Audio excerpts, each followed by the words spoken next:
Oke, Assalamualaikum warahmatullahi wabarakatuh. Selamat datang di kelas komputer grafis minggu ke-5. Minggu ini kita belajar tentang hal baru lagi. Setelah kalian 4 minggu kemarin sudah berhasil bikin personal branding kalian, mulai dari story, atribut, sampai penggunaan di merchandise-nya, minggu ini, terutama mulai minggu ini, kita akan mulai ngerjain project kelompok. Project yang lebih kompleks dan butuh kerja kelompok. Kita tidak butuh pertemanan kelompok. Bisa jadi kalian temenan, tapi kalau kalian tahu kinerjanya dia minus, jangan dimasukin kelompok. Karena akan menyusahkan kalian sendiri. Hari ini kita bakal belajar tentang riset visual dan super grafis. Jadi at least di akhir pertemuan kalian bisa nih bikin grafik standar manual buat logo perusahaan, plus itu sudah berdasarkan riset, plus kalian menyajikannya dengan super grafis. Kok ribet? Nggak ribet sebenarnya. Oke, assignment review. Kalau kalian masih mempertanyakan kenapa nilai kalian tadi ada yang 59, ada yang 50, ada yang 100, itu kenapa? Kalian bisa cek ke teman-teman yang pada dapat 100. Kira-kira teman-teman yang dapat 100 itu karyanya seperti apa sih? Dan kalian bandingkan sendiri dengan karya yang kalian buat. Di sini tidak ada bagus atau jelek. Yang kita pertimbangkan adalah grafisnya bisa berkomunikasi atau dia grafis kosong.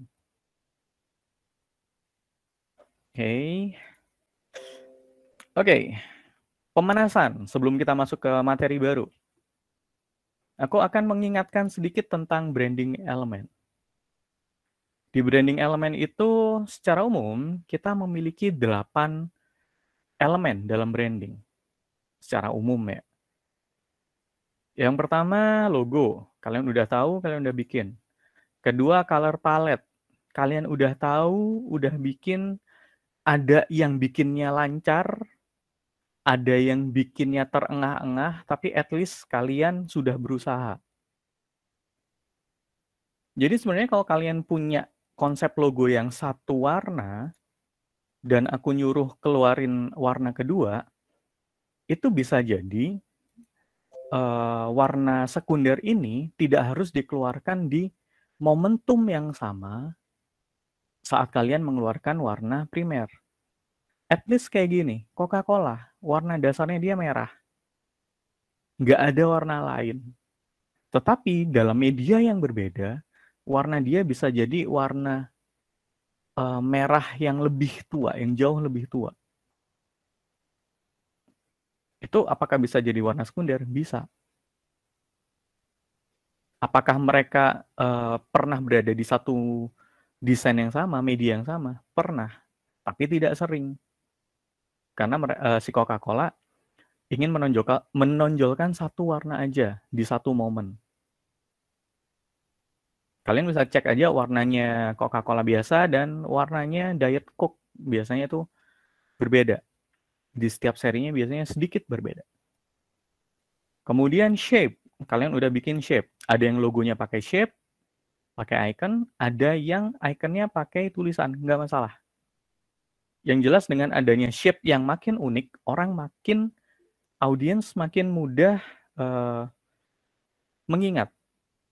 Makin unik, makin mudah diingat. 2, tagline. Tagline kalian secara tidak langsung, beberapa di antara kalian udah bikin. Tagline itu dia bisa, apa ya? Biasanya dia dihasilkan dari story, yang story itu kan udah bikin, kemudian biar gampang story-nya dipecah lagi jadi atribut, atributnya nanti dipilih lagi yang sesuai untuk jadi tagline, dan kalian udah bikin. Beberapa sudah bikin, beberapa maksain tidak bikin. Nggak apa-apa, nilainya beda. Kemudian voice, kalian udah bikin. Kemudian font kalian udah milih, meskipun beberapa masih ada yang ngotot. Sans serif ketemu sans serif, tetapi jenisnya berbeda. Serif ketemu serif, tapi jenisnya beda. Tapi alhamdulillahnya udah nggak banyak. Ada progres lah ya. Next ada imagery, atau ini ntar yang kita bahas sebagai super grafis. Ada super grafis. Next-nya ada positioning.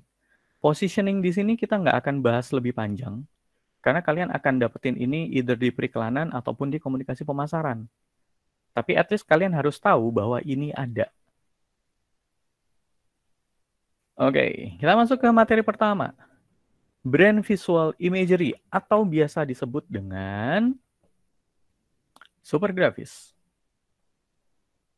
Super grafis ini apa sih? Super grafis ini adalah elemen dari icon, elemen visual dari logo brand kalian yang kemudian dipecah-pecah dan digunakan di berbagai merchandise sesuai dengan kebutuhannya.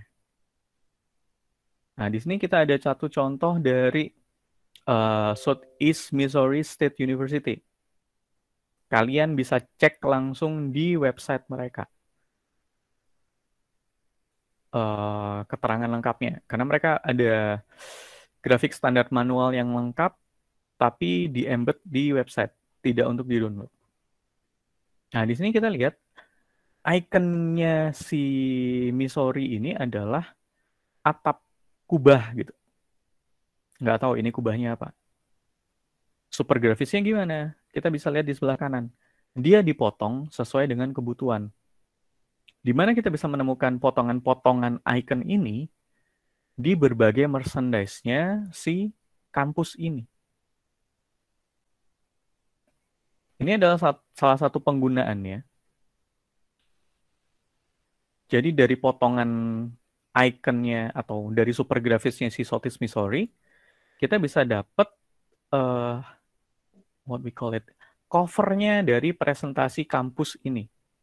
Covernya dari presentasi Southeast Missouri. Tentunya kontennya tidak akan berwarna merah. Karena background non hitam putih itu akan menyulitkan pembaca. Pembaca akan lebih mudah capek kalau membaca dengan background non hitam dan putih. Ini contoh pertama. Contoh kedua. Kalian bisa baca ini apa? Tulisan apa? Bacanya? Zen. Zen. Ini dari Zen Arsitektur. Ini adalah logo mereka, icon mereka. Bukan berupa huruf, tapi kita bisa baca. Dan ini super grafisnya dia. Super grafis itu bisa jadi tekstur, bisa jadi potongan dari logo, potongan dari icon. Gimana dia menggunakannya? Oh, dia menggunakan di sosial medianya kayak gini. Zen itu kan istilah untuk harmoni.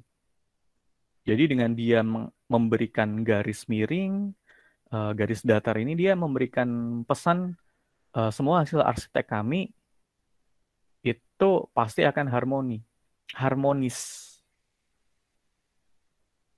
Kemudian ini penggunaannya di iklan luar ruang. Ini tekstur mereka juga. Ini salah satu penggunaannya. Bisa jadi sign juga.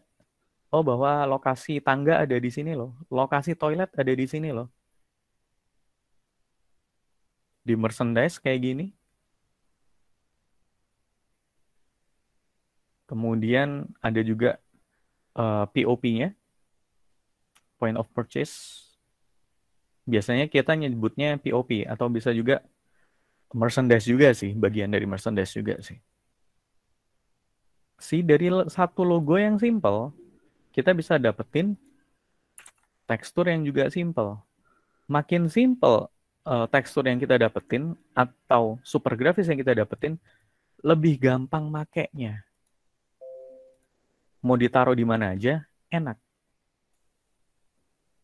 Dan kita tetap mendapatkan feel bahwa ini berada di satu produksi perusahaan. To the extent, penggunaan super grafis ini bisa biasanya digunakan untuk membuat merchandise, membuat presentasi perusahaan, juga dibuat untuk interior perusahaan. Jadi di dalam interior perusahaan itu, ya namanya interior di dalam ya. Di dalam perusahaan, vibe-nya itu dibikin senada dengan branding yang ingin disampaikan oleh perusahaan tersebut. Karena itu kalau kalian ngelihat foto-foto kantornya Google gitu kan, kenapa dia fun? Kenapa ada warna-warna pop? Ya karena itu selaras dengan story mereka dan branding mereka. Itu salah satu gunanya super grafis. Nah ini dari tadi contohnya dari luar negeri. Next kita punya contoh super grafis dari Indonesia. Ini campaign 75 tahun Indonesia Maju tahun 2020. Logonya kayak gini. Ada juga penggunaan salahnya, benarnya gimana. Ini super grafisnya. Dari 75 dipotong-potong jadi bangun-bangun, jadi shape yang ternyata mereka mengkomunikasikan sesuatu.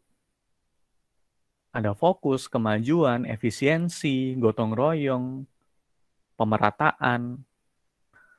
Yang ini semua tidak lepas dari super grafis angka 75. Cuma memang seperti yang aku tadi jelasin, makin kompleks, penggunaannya makin tidak mudah. Kita bisa lihat di sini, pada akhirnya 75 dan Indonesia Majunya agak tenggelam dengan super grafis yang ada. Super grafisnya nggak salah, cuma standar manualnya menuntut terlalu banyak. Saat kita berusaha mengkomunikasikan banyak hal melalui visual, at the end of the day, kita tidak akan bisa berkomunikasi dengan efektif. Bukan berarti GSM ini salah, cuma jadi tidak mudah digunakan. Pada akhirnya kan at that time sempat ada krisis gitu kan, sempat ada perdebatan, wah kenapa di publikasinya 75 tahun Indonesia kok muncul salib gitu kan? Di sebelah kanan bawah ini kan. Padahal kalau kita yang udah belajar logo, kita udah belajar part of visual communication, kalau icon ini tidak diperlakukan sebagaimana mestinya, tidak diletakkan dengan benar, meaningnya akan berbeda. Kalian udah belajar ini di do don'ts logo kemarin. Kalau nggak boleh diposisikan kayak gitu, ya jangan dipaksa, karena meaningnya akan berbeda.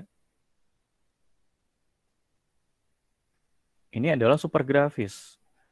Nah, pentingnya di sini adalah aku pengen kalian nanti saat bikin brand untuk kelompok kalian, untuk perusahaan kalian, kalian munculkan super grafis. Nggak usah yang ribet. Makin simple kayak gini, makin mudah digunakan, makin bagus. Oke. Aku lihat beberapa di antara kalian kemarin struggling banget saat bikin layout. Most likely karena kalian nggak tahu harus ngasih hiasan apa. Nah, dengan kita belajar super grafis ini, kalian udah tahu nih. Oh, berarti kalau misalnya PPT, layout PPT kita terasa kosong, elemen apa yang harus ditambahkan? Dan itu adalah potongan dari logo yang udah kalian susun. Oke, nggak perlu ribet sampai ada penggunaannya kayak gini, nggak apa-apa. Yang penting antara logo, story, dan layout itu nyambung dulu. Itu aja dulu. Ntar keribetan yang lain akan ditambahkan di tugas berikutnya. Jangan khawatir. Oke, itu tadi tentang super grafis. Nah,